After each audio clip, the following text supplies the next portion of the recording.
What do you do when the person you count on most publicly doubts you and the path thought you were on suddenly disappears? Today on Lifejacked, the Resilience Podcast, I'm diving into a powerful conversation with Mitchell Weisburgh, an entrepreneur, educator, and champion of mind shifting, which he defines as resourcefulness, resilience, and collaboration. Mitch has started businesses and nonprofits, stays grounded through tennis and bicycling, and holds family, extended family, close to his heart. He teaches a game-changing view of resilience, not just bouncing back after adversity, but shaping your mindset going in, treating life as a series of experiments, using feedback to guide the next move, and letting go of rigid outcomes. His story, including a deeply personal professional challenge with his father, shows us how courage, curiosity, and community reshape the meaning of strength. Sometimes life gives us lemons. Sometimes it gives us lemonade. Other times it gives us something entirely out of left field that makes us say, WTF. But no matter what obstacles come, there is most often a way out on the other side, and we are once again victorious. My name is Dr. Rowe, and you are listening to my podcast about resilience. Every guest shares a tragedy to triumph story to give listeners like you the inspiration to push through every single day. Listen now as my next guest shares how they were lifejacked. Hi, Mitch. Welcome. Thank you so much for being a guest on my show. How are you? I'm great, and Dr. Rowe, it's a privilege to be on your show because you're very well known, and I've listened to a few of the episodes, and I'm just honored to be here. Thank you. Yes. Now, you teach that resilience begins before the setback, because I know a lot of times people think something happens to me, it's unexpected, it's a life-jack moment, so now I got to figure out how to be strong. But you say that resilience needs to happen before the setback by entering situations as experiments. So walk us through, like, how exactly do you prepare for a mindset before a high stakes moment, as you call them? So there's many, many different techniques that I use. I'd like to maybe walk through one that I call positive anticipation, and maybe I'll turn the tables a little bit and try it out on you. So maybe, what's something that you want to do that may appear to be challenging, that you might need to be resourceful, resilient about? Honestly, Mitch, I would like to write a book about resilience. And it's strange that I'm saying that that's a challenge for me, but it really has been a challenge. Mm-hmm. So I'd start off with, in terms of positive anticipation, with just imagine for a moment that it's sometime in the future, maybe 2 years from now, and you've finished the book on resilience. Imagine that you've succeeded. Just recall, what did you accomplish by writing that book? I mean, I'm thinking that I'm helping people to overcome their setbacks or those challenging moments. And how does it feel knowing that you've completed this, especially since at one time you had doubts that you could do it? I believe that I would feel joy and a sense of accomplishment, a sense of achievement, that I have done something that I didn't think I could do. So now just place yourself in that moment, and you said you'd feel joy and a sense of accomplishment, and actually feel that joy and sense of accomplishment. Mm-hmm. And as you're there in the future, having finished this book, feeling happy, feeling a sense of accomplishment, where are you that you're feeling this sense? Physically, are you home? Are you at a restaurant? Are you at a bookstore? I'm actually on Oprah. Wow. Okay. I'm sitting down with her talking about my book. As you're talking about your book, what is she saying to you? She's saying that this book is a phenomenal book about bouncing back from adversity and overcoming challenges and really believing in yourself and realizing that these setbacks or these inconveniences or these life-jacked moments are just temporary bumps in the road in our long journey of life. That's wonderful. And now just imagine again, I think I sound like Oprah, right? You do. And you sound sure of it. Yeah. And so just imagine a friend of yours or a family member, and you're about to tell them what you've just accomplished. What would you be saying to them? I would say that this book was a relief, because I'm pretty sure I would share some personal anecdotes of times where I had some adversity. And so it probably would be healing for me as well. I would think, and I would share that to my friends that, I was able to release some things, I was able to heal, and I hope that it inspires someone else. And what would they say to that? You just told them that you feel relieved, you feel proud, that you finished it, that you overcame diversity. How would they reply to you? I think they would say that is fantastic and that they are proud of me for being vulnerable as well, especially since I have a platform where everyone is always vulnerable to me. But for one, I get to be vulnerable as well. And now just imagine that as you were writing the book, and you've already finished it, but imagine that as you were writing the book, a few things didn't go exactly the way you expected, but you overcame them and you still succeeded. What do you think those couple things are that may have gone wrong while you were writing the book? Maybe I can't tell a particular story a certain way, or I'm not finding the right word to tell the story, to convey the story to where someone could really feel the emotion and the moment around the story. Maybe that it's not long enough. Yep. Or maybe it's not impactful enough. And were there times when you were writing the book that you felt, oh my gosh, this is overwhelming? Yes. And how did you overcome that?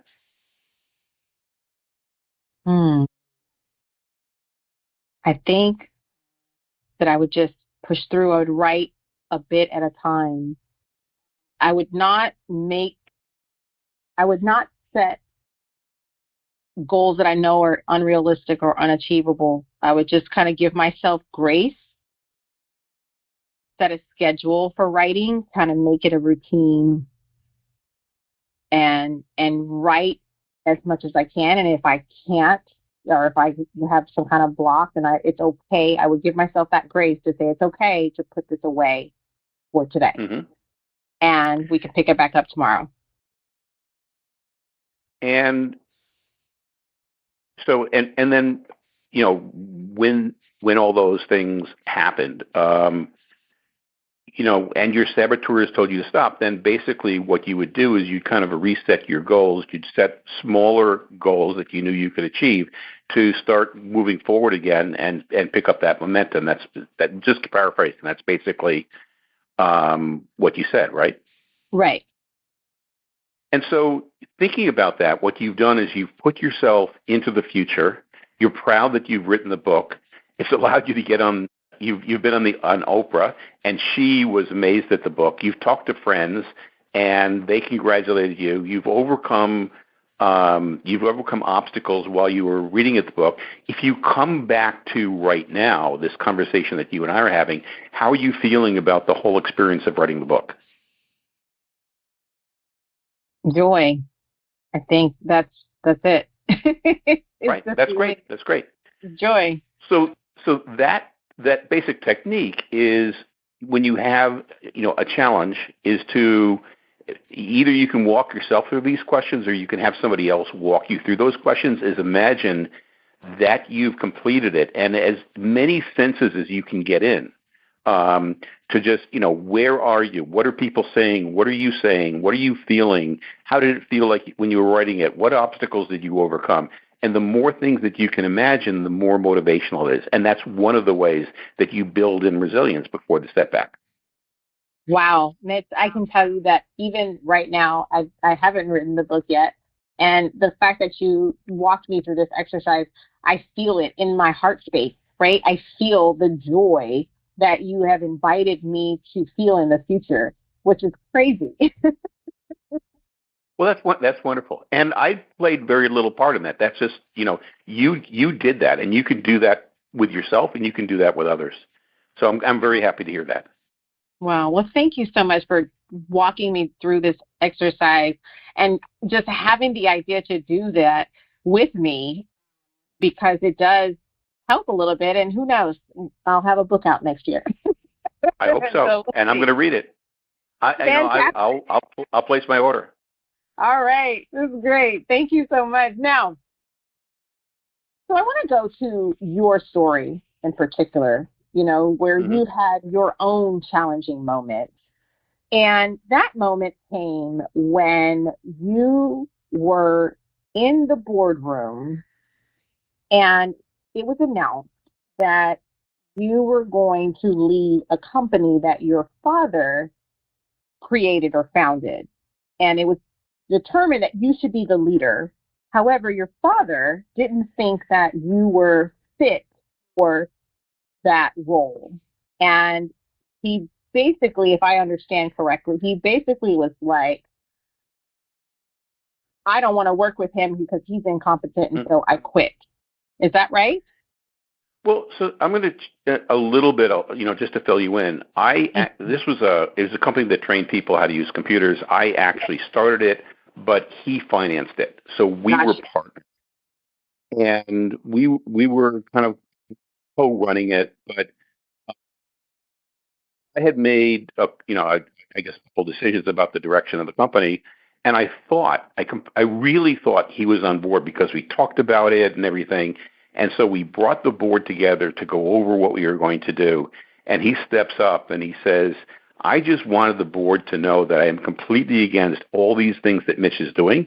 I don't think that he's competent enough to run the company. I think he's going to run it into the ground. I don't want to be a part of anything like that. So I am quitting today. And he walked out of the board meeting. And it was like, just completely unexpected. So let me ask you, Mitch, so what was your inner dialogue in the immediate aftermath, and not even just afterwards? I mean, as you're standing there and your father is saying these things, because I feel like most of us, we want our parents to be proud of us and believe it, right? So what was the inner dialogue that you were having at that moment? First was like disbelief, like, is he really saying this? Second was anger. It's like, just this was completely uncalled for. All the things that he could have said something before. He could have indicated this is he's ambushing me. What's going to happen? Is the company going to survive? And then when he walked out, I am not sure who decided, but at that point we took a break, and whoever decided that was really smart. And so that break gave me an opportunity to just rethink a little bit. And then when we convened, the board actually, the board had three outsiders. Basically, they said, we don't understand why he did that at all. We came here because this was your vision, and we think that you can run the company. And then, hearing that and having had a chance to cool off, my next internal reaction was, something, I'm just going to show him. I'm going to grow this company, and it's going to be more than he ever thought. And so then it was like, well, in my mind, like, how do I do that? And then it was, thinking to myself, after the meeting, like, okay, so what do I really want? And what I came up with was, something, let's use this as a way to pull the whole company together. Let's come up with a mission and vision for the company that everybody in the company buys into and can get excited about. And basically that's what we did. Wow. And having family risks, especially when it comes to money and companies and challenging your leadership, it's hard sometimes for families to come back from that. And Right.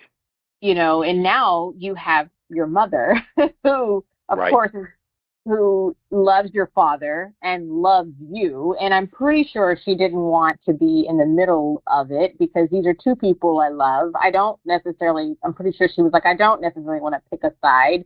But one of the things that's interesting, as I've been reading and did the research for this episode, is that your mom's response was loving, honest, but a little bit complex. And so, yes.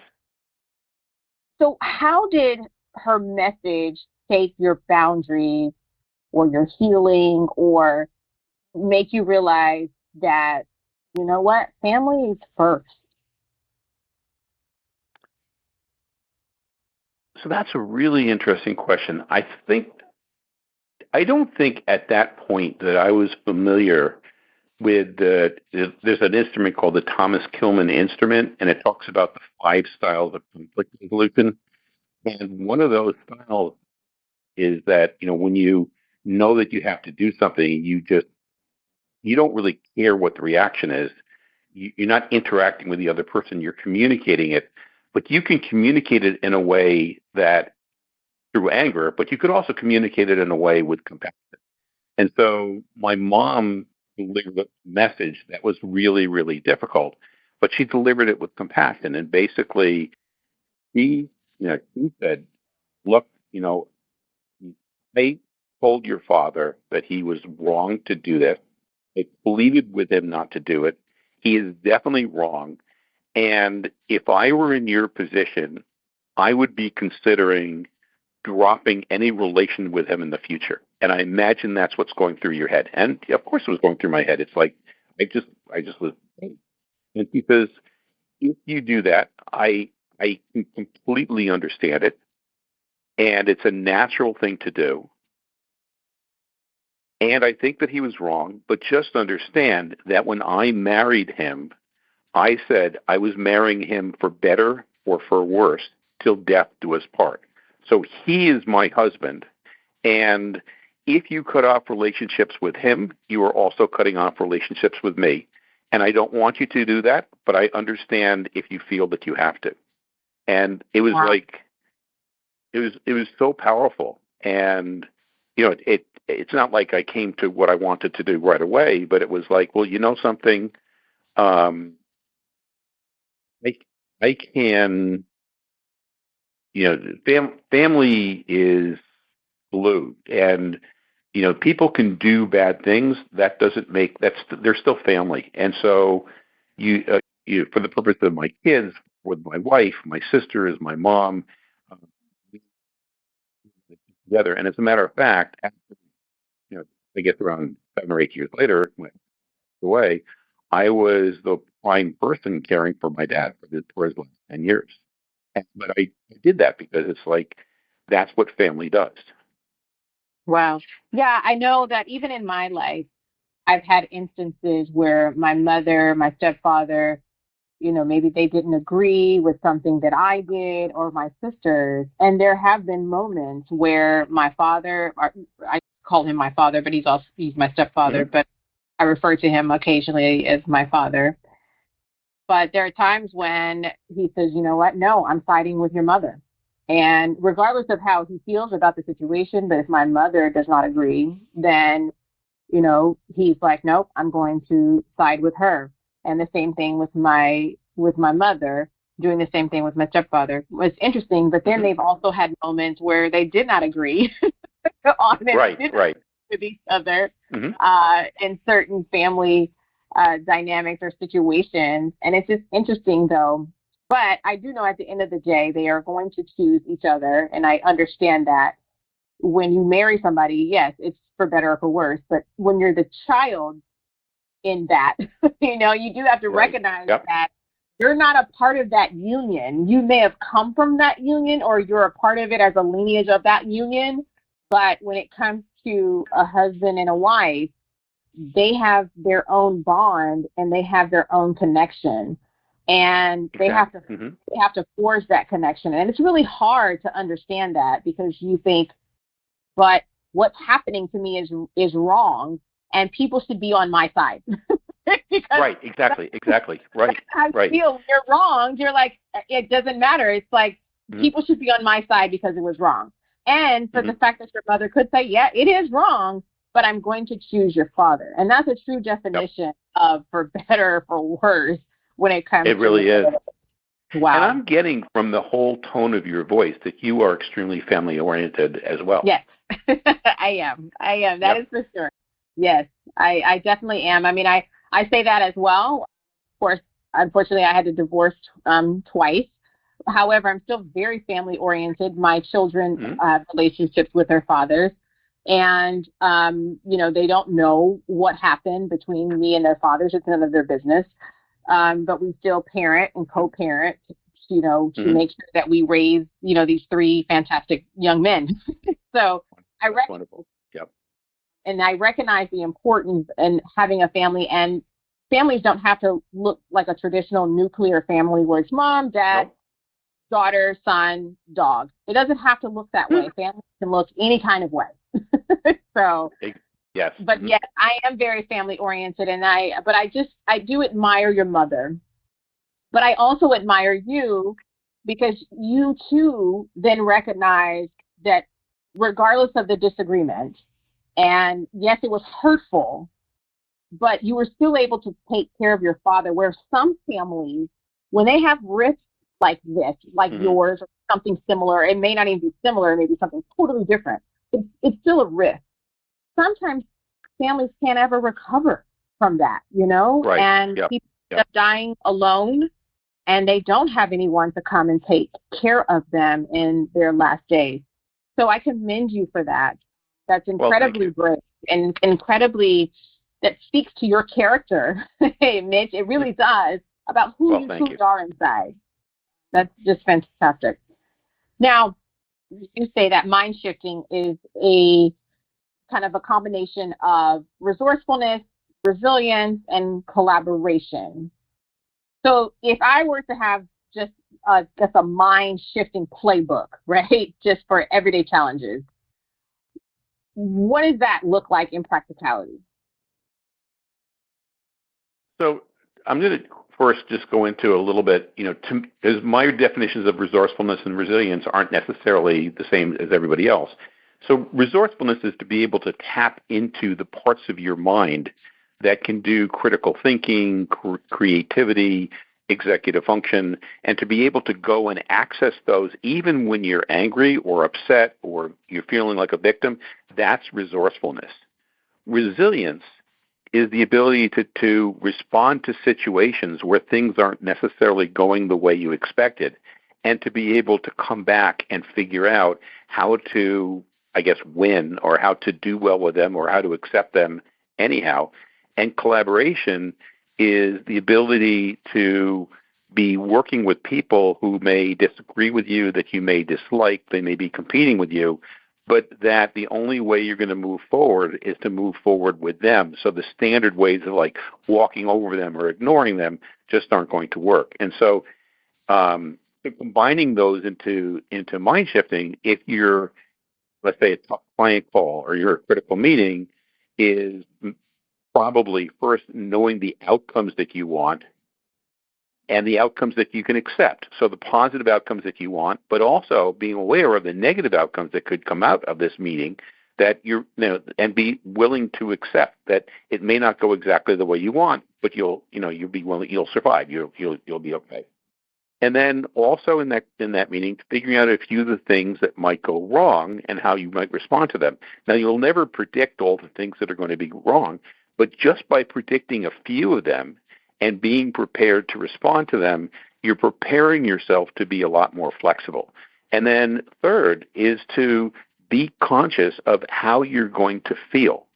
And so to be creative, to be critical thinking, to be resilient, you have to be in a happy or curious or playful frame of mind. And sometimes it helps to just declare that you're going to be, that in this meeting, your whole purpose is to be empathetic, or your whole purpose is you're going to stay curious, and it doesn't matter what they do to trigger you. It doesn't matter what goes wrong, but whatever happens, you're going to stay in a curious frame of mind. And then third is to figure out if they do start triggering you, if the things start going wrong, how are you going to communicate using non-threatening methods of communication? And I'll just say three of them that I teach and I use. One is motivational interviewing. A second is using strengths-based feedback, and a third being nonviolent communications. And then probably the final thing is staying self-aware throughout that meeting or throughout that challenge, and understanding, am I still in curious mode? And if not, let me get back into that mode. So that would be my playbook. Wow. Now that is an awesome playbook. And, I'm an athlete, and, and it's like drawing up plays and trying to figure out how to win, because that's something you said before. That's my game. I want to win all the time. Mm-hmm. But you've said that treating situations like a game can actually reduce the need for grit. So how right. so? Well, if you think of a game, there's, before, there's during, and there's after. And the whole purpose is so that during, those moments when you're doing it, we really only have tenths of seconds to react to what's going on. If it's tennis or it's soccer or basketball, it's in any sport, something happens, you have to react really quick. And so where you want to get into is to feed yourself techniques so that when you only have tenths of seconds to respond, you have this catalog of things that you can do without having to really think about them. There's something called the law of requisite variety, which says that the person who has the most techniques that they can use well that are effective are the ones that is the people who are going to succeed. And and if they can do them faster than the other people can do them, if they can get inside the other people's decision loop, they're going to be successful. So the before part of that is to imagine what are the things what are the tools that I need in order to be successful in this meeting, and to rehearse them so that when you get in the meeting, you're able to use them. And then afterwards, it's to accept or convert. It's like, okay, I had this meeting. What did I learn? What can I do better next time? What do I have to practice? And practice those so that the next time you're in a similar situation, those techniques are internalized. And that's basically what you do in sport, right? You look at what you did. You look at video. You look at the data. I ran this fast. My repetitions were so and so. I've got I slowed down at the end, or I slowed down in the middle. This is how I have to react during them. You prepare for that, and then during it, you're doing it, and you're self-aware, and you have all these different tools that you know how to deploy. No, I can totally see that, and that makes so much sense. Now, another thing that people do, and Mm-hmm. I'm guilty of it, which is negative self-talk, especially when I've either had a Lifejacked moment, or something is just not turning out the way I want it to, or I hit a roadblock and I just don't think that I'm going to get over it. And Mm-hmm. I know that there's all types of things that you can say, and I have quotes on my mirror, and I have quotes in my office, but sometimes I just don't remember them, or I don't think about them at the time. But do Yep. you have any types of words or scripts that you use for internal self-talk when you hit an obstacle? And perhaps, how can listeners, because there are some listeners out there who suffer from this plague just as I do, is that they immediately start with the self-doubt, the negative self-talk. But what are some words or scripts that can help with internal self-talk when we're hit with these Lifejacked moments? So, and I don't want to mislead anybody. It's not like this doesn't happen to me. We're all human. It happens to me where I have all the negative self-talk. Something happens and I get down on myself. I play the victim, or I'm blaming the situation or blaming the other person. So all those things happen to me also. I think, I've tried to develop a lot of techniques. That's what I put into the book and the courses that I teach. But one of the techniques is, I call it the from zero technique. And the from zero technique is, forgetting about all the things that happened in the past. From where I am today, from zero, what do I want to happen? And I guess one story was, I was on my way to the airport. We were supposed to flying to Milwaukee from New York. My mother-in-law had a stroke. This was her first trip out, so we were taking her. My daughter was living in Milwaukee. My sisters were traveling out to Milwaukee.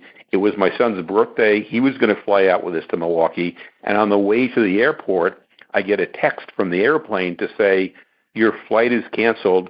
We'll put you on a flight in 2 days. And we were going out for the weekend. So that did us no good at all, right? And so you have all these these stupid airlines, they never give any service, all the different things going in your head. We planned the whole weekend, and then what using that from zero is like, okay, so where are we today? Right now, we are in New York. We have my mother-in-law, we have my daughter, we have our son was an adult, and he was already like 30, 31 years old. It's our son's birthday. What is the best thing that we could do today from zero, from all just being in New York and not having anything planned for tonight? And what popped into my mind is, something? We can have a birthday party. And so from that point on, it was just, okay, how do you plan a birthday party? Somebody had to take care of the airline. Somebody had to take care of canceling the hotel. Somebody had to call people to invite them to the party. Somebody had to plan out the food. Somebody had to get the food. And it was just like, okay, let's have a party. And let's have a great time. So that from zero is like, from where I am today, with my plans that I can do today, what's the best thing that I want to happen, and then go from there. Wow, I know it is a very hard thing to do, but hopefully the listeners out there, they heard the things that you said, and that will help them. And I know for myself, I'm just gonna, like you said, we are human. And, things happen, it doesn't go our way. And, but we just have to remember that all the accomplishments that we have achieved in moving forward, like you said, bicycling, keep you grounded. And so within those activities, what kinds of things have you been able to draw from those activities or sports that bring you into leadership and family life to stay steady under pressure? Because leading a family is hard. Yes, it is. People. But it is fun. It's fun hard, right? There's hard that isn't fun, but there is fun hard. Look at my children. I'm, oh my gosh, you guys are so amazing. And then there are other times that I'm like, why did you do that? So have you, by any chance, watched Roger Federer's commencement speech at Dartmouth? No, I have not. Okay, so just, and the listeners also, just, look it up and watch it. It's incredibly inspiring. He lost about 48% of the games that he played in tennis. Now, here's a guy who won 20 Grand Slams, right? He was the best in the world for forever. He's one of the 3 or 4 best players to ever play the game. And he lost 48% of the games that he played. And one of the things he said is, the only important point is the point that you're playing. Once a point is over, it's over. It doesn't matter if you won the point at that point. It doesn't matter if you lost the point. It's the point that you're playing, that you're about to play, that's important, and that's where your attention goes. And so that message really stuck. And it's related to that from zero. It's like, what's next? From things that I look at athletes do, I meditate for 15 minutes every single morning. I'm I've practiced a lot of self-awareness and say micro resets. It's like, oh my gosh, I'm thinking like a victim. I'm angry. I have to, I can calm down myself, and those micro resets. And then for me, physical activity, at least 4 times a week, half hour to 2 hours. Even when I was running, the company with like 130 people, worked 60 hours a week, and we had 2 kids, and I was commuting an hour each way. It was still like I have to do something physical 4 times a week. So I'd say those are the things that I bring from sports and training habits and rituals. No, that makes so much sense. And I mean, it's amazing that, I mean, and it's not to say that people who are not athletes and are not athletic, don't have the same skill set. But I do feel like doing, some type of athletic, competitive type of exercise where you're, putting yourself out there and you're pushing yourself to the limit athletically, it does bring something out of you. And I think so. That makes you incredibly resilient. Well, Mitch, it's hard to believe that this conversation has come to a close. But before we part ways, I definitely have to ask the last question that I ask everyone. That is, in your opinion, what is the best way to build resilience? So I'm going to go with two different things. Okay. So first of all, I think that journaling is a great tool. And I don't know if you've heard of this, but there's a journaling, a book out there called The Ultimate Self-Care and Reflection Journal. I think that could be incredibly helpful in helping people build resilience. Have you heard of it? I think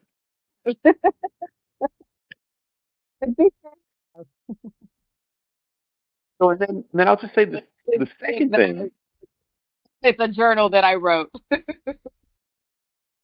And I looked at the description and the questions, and I think that's something that's a tool that can be very, very helpful to build resilience. And then I'll just say the second thing is that everything depends on being in a resourceful mode. Learning how to quiet your fight, flight, freeze, blame responses, and so everybody should have a goal to build their self-awareness, and you could do that. We talked about anticipation. To be able to build a rapid recovery and to be able to take every situation and learn from it. So, just being self-aware and learning how to quiet what I call, your limbic parts of your brain, your survival brain, quiet those fight, flight, freeze, blame responses. No, absolutely, Kayla. We have to definitely quiet that reptilian brain that we have that wants to keep us safe. It doesn't allow us to take risks.